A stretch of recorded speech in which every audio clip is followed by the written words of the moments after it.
오늘 함께 나누실 말씀은 이사야 55장 1절에서 5절까지의 말씀입니다.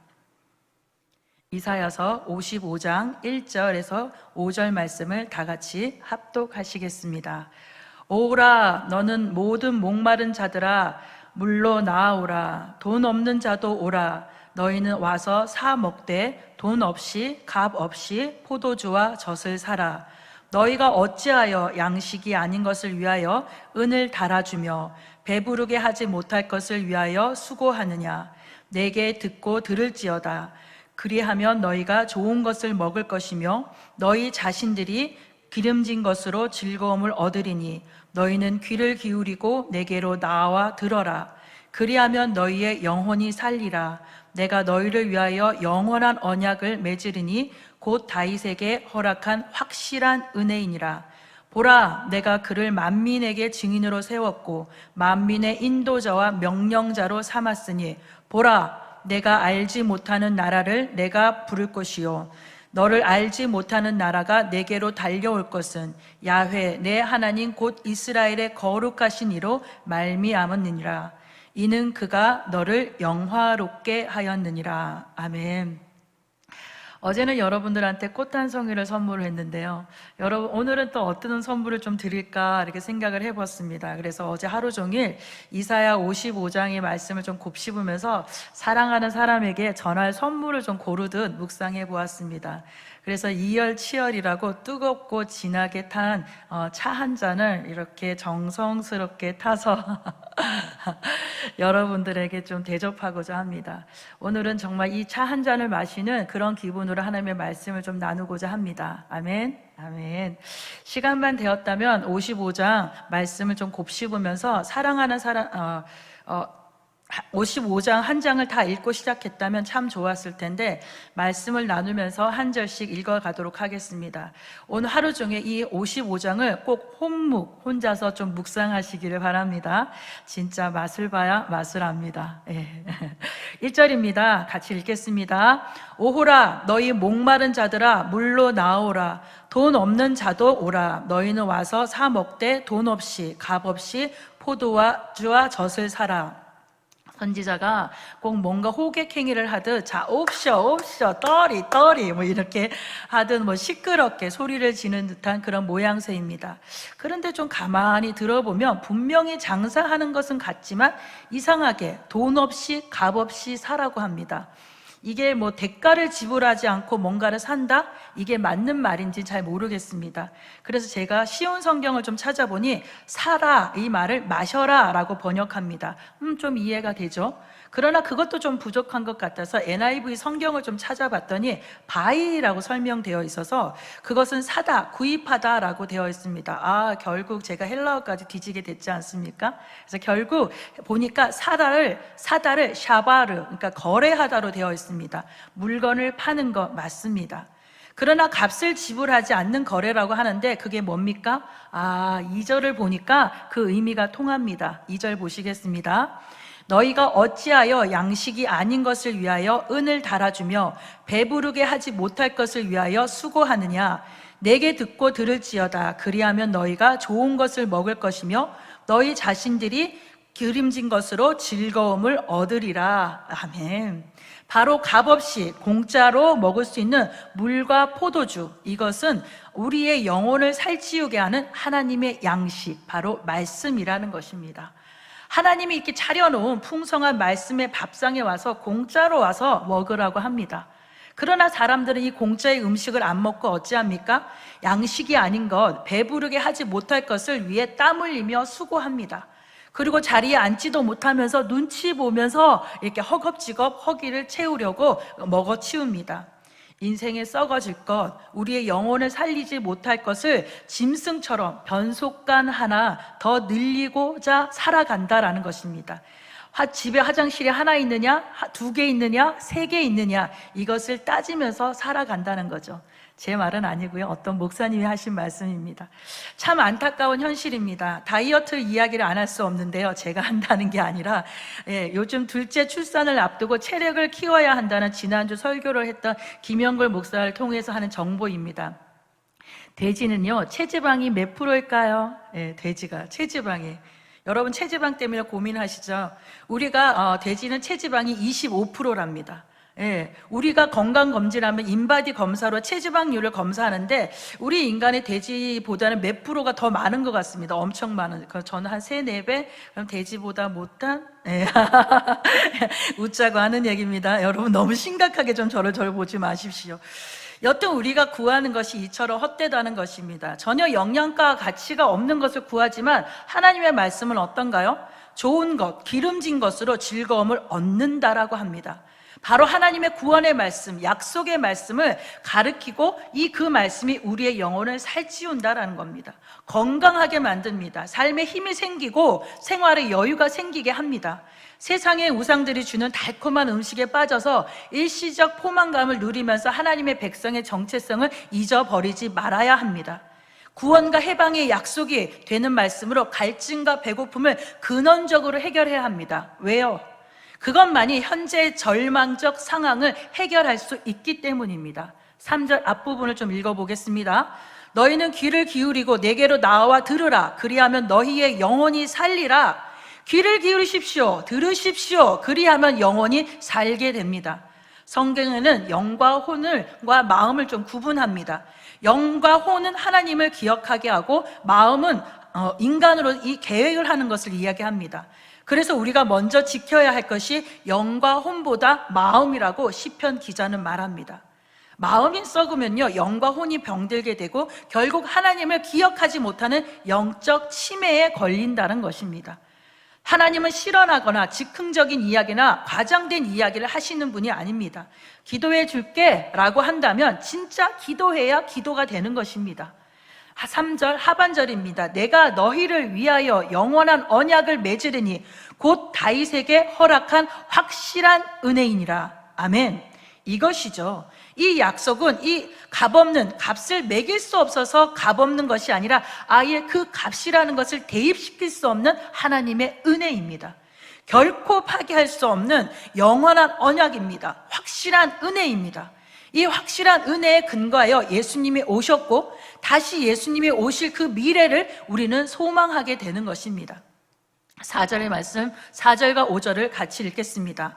보라, 내가 그를 만민에게 증인으로 세웠고 만민의 인도자와 명령자로 삼았나니 5절, 보라, 내가 알지 못하는 나라를 내가 부를 것이며 너를 알지 못하는 나라가 내게로 달려올 것은 야훼 곧 하나님 곧 이스라엘의 거룩하신 이로 말미암으니라. 이는 그가 너를 영화롭게 하였느니라. 아멘. 여기 주어가 나입니까? 그입니까? 나는 누구죠? 하나님이십니다. 그럼 누굽니까? 다윗입니다. 오늘의 현실에 이 말씀을 읽고 있는 바로 여러분을 이야기하고 있는 것입니다. 하나님께서 하신다 하시는 것은 하십니다. 하나님께서 다윗을 만민에게 증인으로 삼고 인도자와 명령자로 삼고 알지 못하는 나라와 사람을 그에게 불러 모아서 그를 영화롭게 만드는 분, 그분이 바로 하나님이시라는 겁니다. 영화롭다라는 것은 파아르, 그러니까 반짝이다, 아름답게 하다, 자랑하다라는 뜻입니다. 우리를 이 세상에서 반짝이게 하고 아름답게 하고 나를 당신의 자녀라고 자랑해 주신다는 약속입니다. 정말 멋지지 않습니까? 그런데 우리가 한 것은 단지 값없이 나와서 아버지의 말씀을 듣고 또 들은 것뿐인데 아버지께서 생명된 물과 기름진 것을 먹고 차려서 누리라고 하시는 것뿐인데 그러나 이 쉬운 것이 안 되는 것이 우리라는 겁니다. 그렇죠? 하나님 편에서 우리가 얼마나 이해 안 되고 정신 빠져 보일까요? 왜 안 하지? 왜 손해에 보는 짓만 하지? 왜 안 되는 일만 저렇게 하지? 그럼 우리는 이렇게 이야기합니다. 아, 하나님 상관하지 마세요. 원래 전 그렇게 생겨 먹었으니까요. 아니죠. 하나님은 절대 우리를 그렇게 만들지 않습니다. 그저 우리가 그 목적대로 안 사는 것입니다. 그렇게 못 사는 것입니까? 안 사는 것입니까? 6절의 말씀입니다. 너희는 야훼를 만날 만한 때에 찾으라. 가까이 계실 때에 그를 부르라. 우리가 기도할 때 가장 많이 쓰는 말씀 중에 하나입니다. 그런데 진짜 하나님을 만날 만한 때에 우리는 어떡하죠? 다른 것을 찾습니다. 가까이 계실 때 불러야 하는데 다른 것에 마음이 빼앗겨서 하나님을 부르는 것조차 잊어버린다는 것입니다. 7절의 말씀입니다. 우리 말씀을 읽을 때는 이 소리를 내서 읽어야 합니다. 같이 읽겠습니다. 시작. 악인은 그의 길을, 불의한 자는 그의 생각을 버리고 야훼께 돌아오라. 그리하면 그가 긍휼히 여기시리라. 우리 하나님께 돌아오라. 그가 너그럽게 용서하시리라. 아멘. 여기에 핵심 포인트를 놓치면 안 됩니다. 우리는 하나님을 만나기 위해서 목이 타져라 주님을 외치지만 생각을 버리고 돌아오는 일을 하지 않으면 주님을 만날 수 없다라는 것입니다. 생각을 버리고 돌아가는 일이 무엇입니까? 바로 회개입니다. 회개란 죄에서 돌이키는 것이요, 하나님께로 향하여 돌이키는 것을 말하는 것입니다. 방향을 전환한다는 것이죠. 다시 말해 그분이 가까이 계심을 기도의 동기이자 부름에 대한 응답이요 주어진 확신입니다. 지금 여러분 가까이 하나님께서 귀 기울이고 계시다는 것을 믿으십니까? 믿고 나가야 합니다. 그래야 오늘 이 새벽에 여러분이 기도하는 것이 아깝지 않다는 거죠. 그런 자가, 악하고 불의한 자가 누굽니까? 하나님의 구원의 계획을 거절하고 그분의 신뢰하지 않고 자기의 길과 생각에 따라 자기의 길을 걷는 자를 말합니다. 그럼 누굽니까? 그런 자가 약속을 붙들고 돌아와야 한다는데 깨달아져야 합니다. 우리의 생각에는 악하고 불의한 자는 심판받을 자요, 벌하는 자요, 나는 아니고 저 사람 나만 아니면 돼 라고 한 걸음 뒤로 물러가는 그런 저를 꼭 집어서 야, 너 나와 라고 이야기하시는 것입니다. 악하고 불의한 자가 돌아와야 한다는 것은 바로 그 밑에 사랑의 긍휼과 용서가 기본이 되어 있는 회개입니다. 회개는 삶의 근본적인 전환을 말합니다. 기존의 가치관과 인생관에서 떠나 말씀에 순종하는 삶, 여전히 끊어내지 못하는 세상의 습관과 방법, 계획을 버리고 하나님께로 돌이키는 것이 회개입니다. 내가 어떤 잘못을 저질러서 하나님 용서해 주세요가 아니라 그 방향을 전환하는 것이 회개라는 겁니다. 교회에 나온다고 다 교인입니까? 예배 드린다고 해서 다 예배자입니까? 진정한 자기의 삶의 변화를 일으켜서 돌이킨 자가 하나님의 긍휼의 용서를 얻는 것입니다. 저는 일이 막힐 때 좀 스스로 제 자신에게 물어보는 단 두 가지가 있습니다. 이 일을 내가 못하는 건가? 안 하는 건가? 라고 물어봅니다. 못하는 것은 배워나가면 되고 해도 안 되는 것은 포기하면 되지만 안 하는 것은 게으른 것이다 라고 생각하고 그 일에 대해서 돌이키고 방향을 찾아보려고 노력합니다. 그러나 일부러 좀 의도적으로 못한다고 핑계대는 것도 많긴 합니다. 그럴 때마다 양심의 통증과 몸살을 심하게 겪게 됩니다. 우리가 기도할 수 있고 아직 기회가 있는 것은 하나님, 아버지의 끝없는 용서하심이 있기 때문입니다. 아버지의 긍휼은 자식의 과오를 넘고 아버지의 큰 용서는 자식의 수치를 씻어준다고 합니다.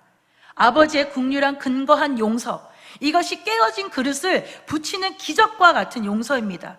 깨어진 그릇을 온전하게 새 것처럼 붙이는 일이 가능합니까? 이 간단한 일도 우리는 할 수 없습니다. 다시 빚는 것밖에 할 수 없습니다. 그러나 우리는 그 용서를 통해서 하나님과 나와의 균열을 메꾸는 것, 이것이 회개이고 용서입니다. 8절의 말씀입니다. 보실까요?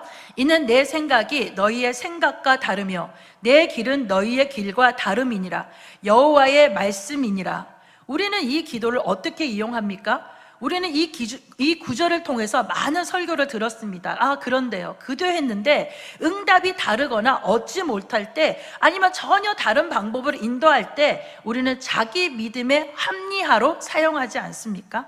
그래, 하나님의 생각이 나의 생각에 들려서 그런 거야, 그렇다 치자 라고 억지로 끼워 맞추기 식으로서 하나님이 뭔가 부족해서 이루어 주시지 않는 것처럼, 하나님의 부족함을 내가 좀 이해해 드리는 척 하지 않습니까? 그것이 저만 그런가요? 예, 이거 뭔가 기도했는데 이루어지지 않았어. 하나님의 생각과 내 생각이 틀려. 그래, 하나님 속으로는 하나님의 그 일을 이루어주지 못하시는 거 아닌가? 라는 생각을 우리는 자기 합리화를 만든다라는 것이죠. 이 말씀의 비밀은 하나님과 인간의 생각은 상호 보완적이지 않다라는 것입니다. 생각이 근본적으로 다르기 때문에 계획을 실천하는 방법과 목적이 완전히 다르다는 것입니다. 상호 보완이 아니라 양자택일의 문제라는 것입니다. 차원이 다른 것을 경험해 보신 적 있어요? 우리는 사람과 관계에서 이런 말을 쓰죠. 수준이 안 맞아서, 생각이 안 맞아서, 지식 수준이 안 맞아서, 이렇게 따지면서 도찐개찐인데, 독인객인인데, 사람을 구별하며 뭔가 다른 차원의 사람이라고, 나는 다르다라고 하면서 우월성을 좀 확인하려고 합니다. 그러나 그보다 더 큰 간격은 무엇입니까? 더 큰 차이는 무엇입니까? 하늘과 땅의 간격처럼 하나님의 생각과 우리의 생각은 그 출발점부터 다르다라는 것입니다. 다를 수밖에 없죠. 그러니 하나님과의 수준을 맞추려면 하나님의 구원의 출발점을 갖게 해야 하며 자기의 생각과 길을 버리고 하나님의 생각과 길을 받아들이는 것부터 시작되어야 된다라는 것입니다. 하나님, 제 생각이 옳은 거 아닙니까? 하나님, 이럴 때는 이렇게 좀 하시면, 아니면 좀 이런 부분은 이렇게 좀 봐주시는 거 아니에요? 하나님 꼰대 아니에요? 이런 인간의 어줍지 않은 생각 붙이지 마십시오. 택도 없습니다. 그저 하나님 앞에서는 묻지도 따지지도 말고 그분의 생각과 그분의 완전성과 그분의 길의 절대적 우월성을 인정하고 내맡기는 것이 속 편한 것입니다. 그분 결정에 의로움과 선하심은 그분께서 주신 약속에 흔들리지 않은 근본 토대이지 우리의 검토 대상이 아니라는 것입니다. 내 마음에 들면 오케이, 아니면 보류, 이런 식으로 내가 결제했다가는 글러먹은 인생의 결말을 보게 됩니다. 여러분들에게 뇌에 좀 각인시켜두려고 말이 좀 셌습니다. 그러니 우리에게 필요한 것은 말씀의 확실성에 대한 흔들리지 않는 믿음뿐입니다. 이사야가 선포한 하나님의 말씀은 아직 이루어지지 않은 약속이지만 그 무엇보다 확실한 성취의 확증이 필요했습니다. 우리가 믿지 않으려는 것보다 의지보단 하나님께서 반드시 이루겠다는 의지가 더 큼을 보여주고 계십니다. 10절 11절 같이 읽겠습니다. 시작. 이는 비와 눈이 하늘로부터 내려서 그리로 되돌아가지 아니하고 땅을 적셔서 소출이 나게 하며 싹이 나게 하여 파종하는 자에게는 종자를 주며 먹는 자에게는 양식을 줌과 같이 내 입에서 나가는 말도 이와 같이 헛되이 내게로 돌아오지 아니하고 나의 기뻐하는 뜻을 이루며 내가 보낸 일에 형통함이니라. 아멘. 우리의 모습이 어떠하든 죄악에 파묻혀서 우리가 하나님의 얼굴을 저버리고 저항한다 해도 하나님께서는 아버지로서의 사랑의 계획을 반드시 이루실 것입니다. 우리의 의지와 상관없이가 아니라 우리를 위해서 당신의 뜻을 이루신다라는 거예요. 전에 제가 세바시에 나온 차인표 씨가 변화를 만들기 위한 스텝이라는 강연을 들은 적이 있습니다. 끊어내지 못하는 습관들, 술, 담배, 여러 가지 중독된 것을 해서 벗어나고자 할 때 필요한 것은 단 한 사람의 관객이라는 것입니다. 우리의 의지만으로 역부족이라는 것일 때 그럴 때마다 나와 함께 관심 기울여주고 함께 걸어가주는 응원해주는 관객이 필요하다라고 이야기합니다. 여러분도 혹시 관객이 필요하지 않습니까? 반복되는 죄와 무기력과 실패감과 영적인 침체 또는 나를 묶는 올감에서 벗어나고 싶은 마음의 동기가 지금 있습니까? 그래서 여러분에게도 관객이 필요합니까? 그 관객을 하나님으로 삼으십시오. 그분의 눈동자에 박힐 때 나는 변화를 위한 몸부림을 칠 수 있고 그분의 말씀에 붙잡힐 때 여러분이 겪는 그 상황을 탈출할 길이 생긴다는 것입니다. 회복되길 원하십니까? 정말 예배 안에 빠져서 여러분의 영혼이 살아난 것을 기대하고 계십니까? 그렇다면 지금 여러분은 당장 예배의 시청자가 되지 말고 예배의 관객이 되지 말고 하나님께 예배하는 자가 되어서 그것을 돌이키십시오. 방향을 전환하십시오. 말씀에 묶이십시오. 그리고 지금 있는 그 자리를 예배의 처소로 삼고 계시는 하나님을 당신의 예배의 관객으로 모셔서 예배하시길 바랍니다. 그럴 때 하나님의 약속의 말씀은 여러분의 삶에 뿌리를 박힐 것이요 하나님의 기뻐하는 뜻이 이루어짐의 형통의 축복을 받게 될 것입니다. 마지막 12절 13절을 읽고 마치겠습니다. 너희는 기쁨으로 나아가며 평안히 인도함을 받을 것이요 산들과 언덕들이 너희 앞에서 노래를 바라고 들의 모든 나무가 손뼉을 칠 것이며 잣나무는 가시나무를 대신하며 화석류는 찔레를 대신하여 날 것이라. 이것이 야훼의 기념이 되며 영영한 표징이 되어 끊어지지 아니하리라. 아멘. 오늘 우리 예배의 관객이 되어 함께 울고 함께 웃어주시는 하나님 앞에 나의 모든 영과 혼이 새롭게 되어 구원의 춤을 추는 그런 기쁨과 희락의 날이 되시기를 예수님의 이름으로 축원합니다. 아멘. 우리 기도하겠습니다. 주님, 목이 마른과 영적으로 허기진 배를 부여잡고 주님께 나아옵니다. 주님의 말씀을 듣고 들어 내 영혼이 되살아나고 내 마음이 주 앞에서 지켜지게 하심을 감사드립니다.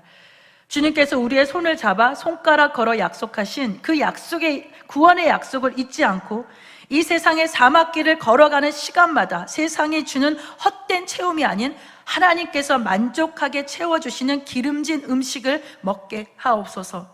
주님을 만날 만할 때 내 주님을 찾는 지혜를 주옵소서. 가까이 계실 때에 주님을 부를 수 있는 깨어있는 마음을 주옵소서. 그래서 내 생각이 아닌 오직 주님의 생각에 발맞추어 믿음의 하늘길을 걸어가게 하옵소서. 예수님의 이름으로 기도드립니다.